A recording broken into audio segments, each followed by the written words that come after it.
Dear children, இந்த வீடியோவில் computer ethics crime and security பற்றி பார்க்க போகிறோம்.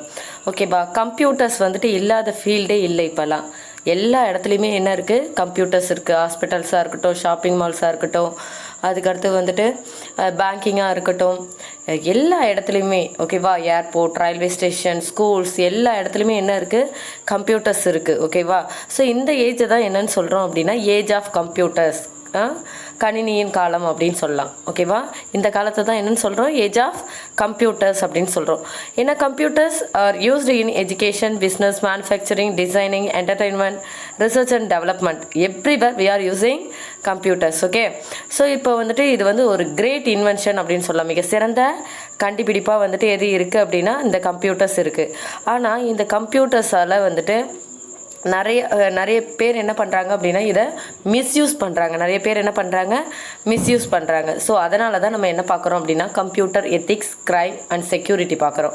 அதாவது கம்ப்யூட்டரை யூஸ் பண்ணுறதுக்கும் எத்திக்ஸ் இருக்குது. ஓகேவா, ஸோ எத்திக்ஸ் அப்படின்னு பார்க்கும்போதே வந்துட்டு எது சரி எது தவறு அப்படிங்கிறது தான். ஓகேவா, ஸோ நமக்குன்னு ஹியூமன் பீயிங்க்குன்னு இல்லை, கம்ப்யூட்டர்ஸை யூஸ் பண்ணுறதுக்கும் என்ன இருக்குது, நிறைய எத்திக்ஸ் நெறிமுறைகள்லாம் இருக்குது. ஸோ எத்திக்ஸ் அப்படிங்கிறது beliefs and rules. Okay, so what is right, what is wrong அப்படின்னு சொல்கிற ரூல்ஸை தான் நம்ம என்னென்னு சொல்கிறோம், எத்திக்ஸ் அப்படின்னு சொல்கிறோம். எது சரி எது தப்பு அப்படின்னு தெரிஞ்சுக்கணும். ஓகேவா, ஸோ டே டு டே லைஃப்லேயும் வந்துட்டு நம்ம இந்த எத்திக்ஸை கண்டிப்பாக என்ன பண்ணி ஆகணும், ஃபாலோ பண்ணி ஆகணும். ஆனால் அட்வான்ஸ்மெண்ட், டெக்னாலஜியில் அட்வான்ஸ்மெண்ட் இருக்க டெக்னாலஜியில் டெவலப்மெண்ட் இருக்க நிறைய கிரிமினல் ஆக்டிவிட்டீஸ்லாம் டெவலப் ஆக ஆரம்பிச்சிச்சு. அன்எத்திக்கல் கிரிமினல் ஆக்டிவிட்டீஸ்லாம் வந்துட்டு இன்வால்வ் ஆக ஆரம்பிச்சிச்சு. ஏன்னா பீப்புள் எல்லாருமே என்ன பண்ண ஆரம்பிச்சிட்டாங்க அப்படின்னா அவங்களுடைய ரூல்ஸை வந்து வயலேட் பண்ண ஆரம்பிச்சிட்டாங்க, மீற ஆரம்பிச்சிட்டாங்க.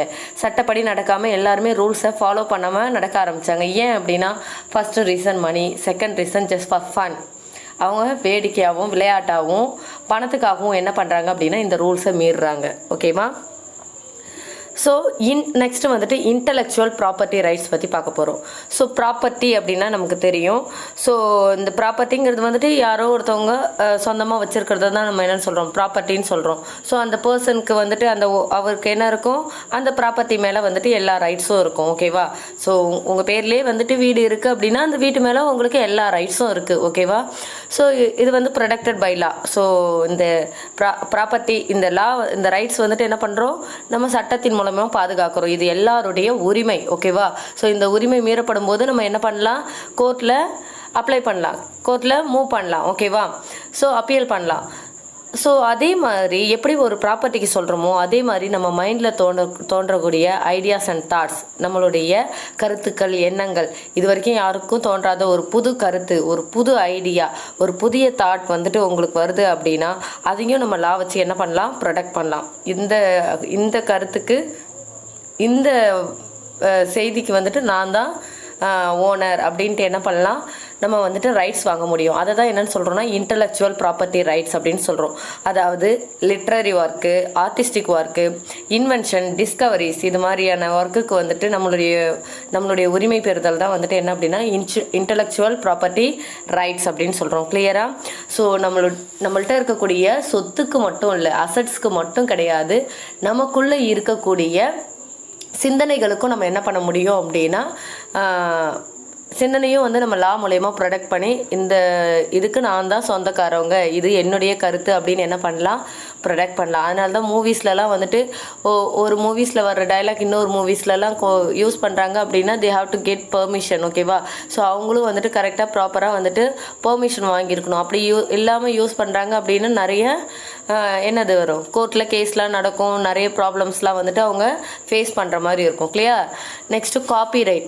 ஸோ காப்பி ரைட்டுங்கிறது வந்துட்டு இந்த சி வந்துட்டு ஒரு சர்க்கிள்குள்ளே இருக்கிற மாதிரியான ஒரு சிம்பிள். ஓகேவா, ஸோ இதுக்கு மீனிங்கே என்ன அப்படின்னா ஆல் ரைட்ஸ் ரிசர்வ்டு, எல்லா ரைட்ஸும் ரிசர்வ்டு, அதாவது தனிப்பட்ட பிரத்யேக உரிமை, பிரத்யேக சொத்துரிமை அப்படின்னு சொல்லலாம். அதாவது வந்து சோல் ப்ராப்பர்ட்டி ஆஃப் ஓனர் அப்படின்னு சொல்லலாம். ஓகேவா, ஸோ இந்த காப்பிரைட் சிம்பிள் வந்து என்ன சொல்லுது அப்படின்னா இந்த மெட்டீரியல் வந்துட்டு இந்த தனிப்பட்ட இந்த பிரத்யேக உரிமை இவருக்கு தான் இருக்குது, இந்த ஓனருக்கு தான் இருக்குது அப்படின்னு சொல்கிறது தான் இந்த சிம்பிள். ஓகேவா, ஸோ ஆனால் வந்துட்டு ஓனருடைய பர்மிஷன் இல்லாமல் சட்டத்தை மீறி அன்எத்திக்கலாக வந்துட்டு சில பேர் வந்து என்ன பண்ணுறாங்க, யூஸ் பண்ணுறாங்க. ஆனால் மெட்டீரியலுங்கிறது வந்துட்டு டவுன்லோட் பண்ணாலும் சரி, யூஸ் பண்ணாலும் சரி, யார்கிட்ட நம்ம பர்மிஷன் வாங்கணும், ஆத்தர்கிட்ட அந்த ஓனர்கிட்ட பர்மிஷன் வாங்கணும். அதை தான் நம்ம ரெஃபரன்சிங் அப்படின்னு சொல்கிறோம். கிளியர்? நெக்ஸ்ட்டு சாஃப்ட்வேர் பைரசி அப்படின்னாலே தெஃப்ட்டுங்கிற மீனிங்கில் தான் வரும். இல்லீகலாக வந்து ப்ரொடக்ஷன் பண்ணுறாங்க, ரீப்ரொடக்ஷன் இல்லீகலாக. ஓகேவா? இப்போ நம்ம மூவி சீரீஸ்லாம் சொல்லுவாங்க இல்லையா, முன்னாடி பார்த்தோம் அப்படின்னா இந்த மூவிஸ்லாம் வரும்போது தேட்டரில் மட்டும்தான் வந்துட்டு ப்ளே பண்ணுவாங்க. அதை வந்து திரும்ப என்ன பண்ணுவாங்க, ஒரு ரீப்ரொடியூஸ் பண்ணி என்ன பண்ணுவாங்க, சேல் பண்ணுவாங்க. ஸோ இல்லீகலாக வந்துட்டு நிறைய ஆக்டிவிட்டிஸ் செய்வாங்க. சாஃப்ட்வேரை வந்துட்டு இல்லீகலாக ரீப்ரொடியூஸ் பண்ணுறது, டிஸ்ட்ரிபியூஷன் பண்ணுறது, அதனுடைய காப்பி எடுத்துக்கிறது, இதெல்லாம் தான் என்னென்னு சொல்கிறோன்னா சாஃப்ட்வேர் பைரசி அப்படின்னு சொல்கிறோம். ஸோ இதனால் ஜாப் லாஸ் ஆகும், ரெவின்யூ வர்ற வருமானம் கெட்டு போகும், இது மாதிரி நிறைய விதமான ப்ராப்ளம்ஸ் வரும். ஸோ இந்த சாஃப்ட்வேர் பைரசியில் நிறைய கேட்டகரிஸ் இருக்குது. End user piracy, internet piracy, pre installed software piracy, counterfeiting and online auction piracy அப்படின்னு சொல்லலாம். ஸோ இதில் வந்துட்டு எண்ட் யூசர் பைரசி அப்படின்னா எல்லா சாஃப்ட்வேருமே லைசன்ஸு தான். ஆனால் சில பேர் என்ன பண்ணுறாங்க அப்படின்னா சாஃப்ட்வேரை காப்பி பண்ணிக்கிறாங்க. அந்த அப்ராப்ரியேட் லைசன்ஸ் வாங்காமல் ஒவ்வொரு காப்பிக்கும் சாஃப்ட்வேரை காப்பி பண்ணி என்ன பண்ணிடுறாங்க, யூஸ் பண்ணுறாங்க. அதுதான் எண்ட் யூசர் பைரசி. ஓகேவா? நெக்ஸ்ட்டு இன்டர்நெட் பைரசி அப்படின்னா இன்டர்நெட்லேருந்து நம்ம டவுன்லோட் பண்ணுறோம் இல்லையா, ஸோ அதில் அன்ஆத்தரைஸ்டு காப்பீஸை டவுன்லோட் பண்ணுறோம். ஸோ இந்த பைரசியை வந்துட்டு இன்டர்நெட் பைரசி அப்படின்னு சொல்கிறோம். அதாவது நம்மளாக வந்துட்டு சாஃப்ட்வேரை காப்பி எடுத்து ப்ராப்பர் லைசன்ஸ் இல்லாமல் நம்ம யூஸ் பண்ணுறோம் அப்படின்னா அது எண்ட் யூசர் பைரசி. இன்டர்நெட்லேருந்து டவுன்லோட் பண்ணும்போதே அன்ஆத்தரைஸ்டு காப்பியை வந்து டவுன்லோட் பண்ணுறோம் அப்படின்னா அது internet piracy. Pre installed software piracy அப்படின்னா கம்ப்யூட்டர் மேனுஃபேக்சரர் அதாவது வந்துட்டு ஒரு காப்பி வந்துட்டு நமக்கு சாஃப்ட்வேர் கொடுப்பாங்க. ஆனால் இல்லீகலாக நம்ம அதை என்ன பண்ணுவோம், ஒரே ஒரு ஆன்டிவைரஸை வாங்கிட்டு நம்ம வச்சுருக்கக்கூடிய எல்லா சிஸ்டத்துலையும் அதை இல்லீகலாக என்ன பண்ணுவோம், இன்ஸ்டால் பண்ணுவோம் மோர் தென் ஒன் கம்ப்யூட்டரில். இதுதான் என்ன அப்படின்னா pre installed software piracy. Next counterfeiting அப்படின்னா டியூப்ளிகேட்ஸ் எடுக்கிறது. அதாவது பீப்புள் என்ன பண்ணுறாங்க, டியூப்ளிகேட் சிடி, ஒரிஜினல் சாஃப்ட்வேரை வந்து டியூப்ளிகேட் சிடி எடுத்து அதை லோ காஸ்ட்டுக்கு விற்பாங்க. அதுதான் வந்துட்டு கவுண்டர் ஃபெயிட்டிங் அப்படிங்கிறது. ஸோ நெக்ஸ்ட்டு வந்துட்டு ஆன்லைன் ஆக்ஷன் பைரசி அப்படிங்கிறது என்ன அப்படின்னா இந்த சாஃப்ட்வேர்ஸ் விற்கிறாங்க, சாஃப்ட்வேரை வாங்கி திரும்ப அதை என்ன பண்ணுறது அப்படின்னா ரீசேல் பண்ணுறாங்க. ஆக்சுவலி வாங்கினா அதை யூஸ் பண்ணணும், அதை என்ன பண்ணக்கூடாது, ரீசேல் பண்ணுறதுக்குலாம் பர்மிஷன் கிடையாது. ஆனால் திரும்ப அந்த சாஃப்ட்வேரை என்ன பண்ணுறாங்க, பர்மிஷனே இல்லாமல் ரீசேல் பண்ணுவாங்க. இது அன்ஆக்ஷன் பைரசி. ஓகேவா? எண்ட் யூசர் பைரசி அப்படின்னா என்னென்னா காப்பி ஆஃப் சாஃப்ட்வேரை காப்பி எடுத்து ப்ராப்பர் லைசன்ஸ் இல்லாமல் யூஸ் பண்ணுறது. இன்டர்நெட் பைரசி அப்படின்னா இன்டர்நெட்லேருந்து நம்ம ஃபைல்ஸ் என்ன பண்ணுறோம், டவுன்லோட் பண்ணுறோம், அதில் அன்ஆத்தரைஸ்டு காப்பீஸை டவுன்லோட் பண்ணுறது. ஆத்தரைஸ்டு காப்பி இல்லாமல் பர்மிஷன் வாங்காமல் அன்ஆத்தரைஸ்டு காப்பீஸை டவுன்லோட் பண்ணி யூஸ் பண்ணுறது. ப்ரீ இன்ஸ்டால்டு சாஃப்ட்வேர்னா ஒரு காப்பியை வந்துட்டு சாஃப்ட்வேரை வாங்கிட்டு இல்லீகலாக மோர் தென் ஒன் கம்ப்யூட்டருக்கு என்ன பண்ணுவோம், இன்ஸ்டால் பண்ணுவோம். அது ப்ரீ இன்ஸ்டால்டு. கவுண்டர் ஃபெயிட்டிங் அப்படின்னா வந்துட்டு டியூப்ளிகேட் சிடி எடுத்து அதை லோ காஸ்ட்டுக்கு என்ன பண்ணுறது, ஒரிஜினலை வந்து டியூப்ளிகேட் எடுத்து அதை நிறைய பேருக்கு வந்துட்டு சேல் பண்ணுறது லோ காஸ்ட்டுக்கு. அடுத்து வந்துட்டு ஆன்லைன் ஆக்ஷன் பைரசி அப்படின்னு பார்க்குறப்ப வந்து சாஃப்ட்வேரை வாங்கிட்டு அதை என்ன பண்ணுறாங்க, ரீசேல் பண்ணுறாங்க. ரீசேல் பண்ணுறதுக்குலாம் பர்மிஷன் கிடையாது, பட் ரீசேல் பண்ணுறாங்க வேற ஒரு பார்ட்டிக்கு. அது வந்துட்டு ஆன்லைன் ஆக்ஷன் பைரசி. ஸோ இதில் வந்துட்டு இதில் லிமிட்டேஷன் என்ன, இந்த பைரேட்டட் சாஃப்ட்வேர்லன்னா இதில் வாரண்டி ப்ரொடெக்ஷன் கிடையாது. சாஃப்ட்வேர் நம்ம ஒரிஜினல் வாங்கினோன்னா அதில் வாரண்டி இருக்கும், இதில் வாரண்டி ப்ரொடெக்ஷன் கிடையாது. ரெண்டாவது வந்துட்டு இந்த பைரசி சாஃப்ட்வேர் பைரேட்டட் சாஃப்ட்வேர் இருக்கு இல்லையா, இதில் வைரஸஸ் இருக்க நிறைய சான்சஸ் இருக்குது. ஓகேவா? ஸோ அதனால் சாஃப்ட்வேர் பைரசியெல்லாம் வந்துட்டு, அதாவது பைரேட்டட் சாஃப்ட்வேரில் நம்ம என்ன பண்ணக்கூடாது, யூஸ் பண்ணக்கூடாது. ஓகேவா? நெக்ஸ்ட்டு ப்ரைவசி அப்படின்னு பார்க்கும்போது நம்மளுடைய லைஃப்லேயே நம்ம ப்ரைவசிங்கிறத எதிர்பார்ப்போம். அதே மாதிரி தான் மற்றவங்களுடைய சாஃப்ட்வேர்ஸையோ மற்றவங்களுடைய ப்ராப்பர்ட்டிஸையோ யூஸ் பண்ணும்போது அவங்களுடைய அனுமதி இல்லாமல் என்ன பண்ணக்கூடாது, யூஸ் பண்ணக்கூடாது. அன்எத்திக்கலாக என்ன பண்ணக்கூடாது, யூஸ் பண்ணக்கூடாது. இப்போ யாரோ ஒருத்தவங்க அவங்களுடைய கம்ப்யூட்டரையோ மொபைலையோ நம்மளை வந்துட்டு ஹேண்டில் பண்ணுறதுக்கு பர்மிஷன் கொடுக்குறாங்க. அப்போ அதை ஹேண்டில் பண்ணுறோமா, ஓகே. அதில் நம்ம பார்த்த இன்ஃபர்மேஷனை வந்துட்டு அவங்களுடைய பர்மிஷன் இல்லாமல் நம்ம என்ன பண்ணக்கூடாது, மற்றவங்கள்ட்ட டிஸ்க்ளோஸ் பண்ணக்கூடாது, வெளியிடக்கூடாது. ஓகேவா? Next computer crime.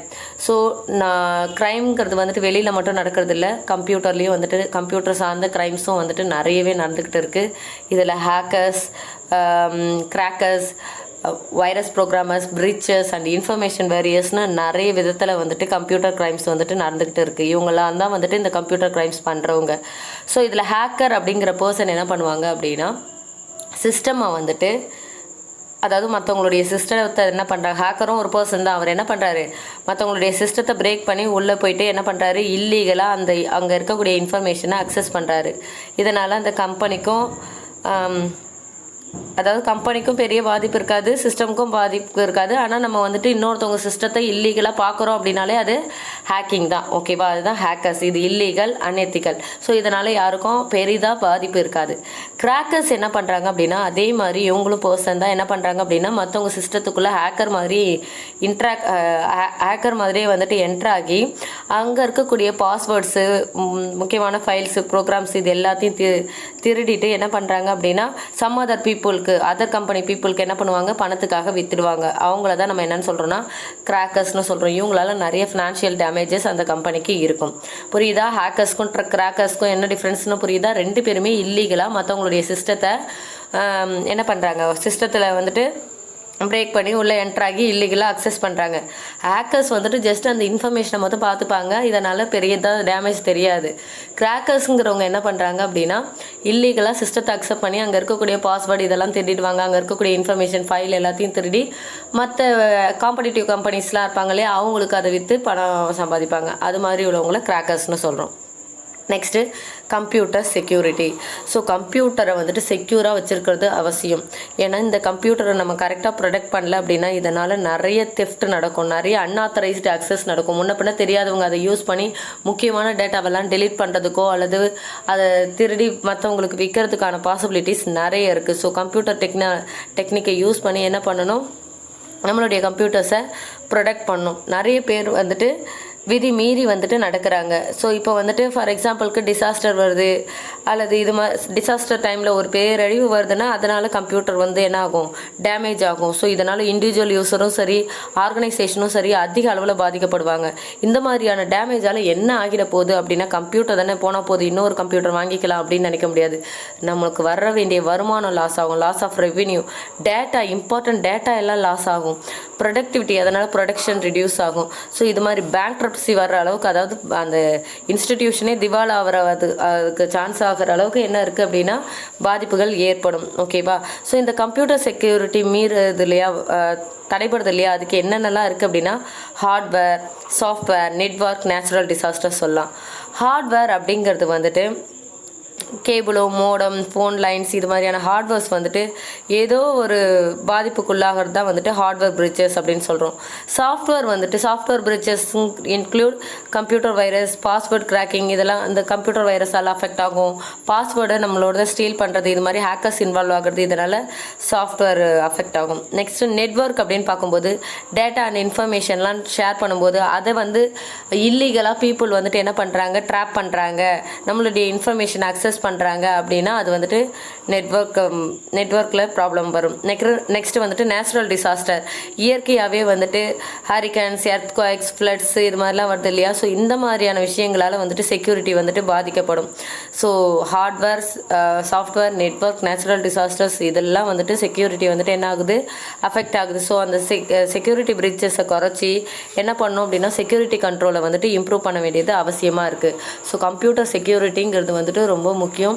இல்லைன்னா நிறைய கம்ப்யூட்டர் கிரைம்ஸ் வந்துட்டு ஏற்படும். ஸோ இதிலருந்துலாம் நம்ம என்ன பண்ணிக்கணும், சேஃபாக இருக்கணும். தேவையில்லாமல் நம்மளுடைய சிஸ்டமை எல்லாரும் அக்சஸ் பண்ணுறதுக்கு என்ன பண்ணக்கூடாது, அலோவ் பண்ணக்கூடாது. கிளியர்? Any doubt? தேங்க்யூ.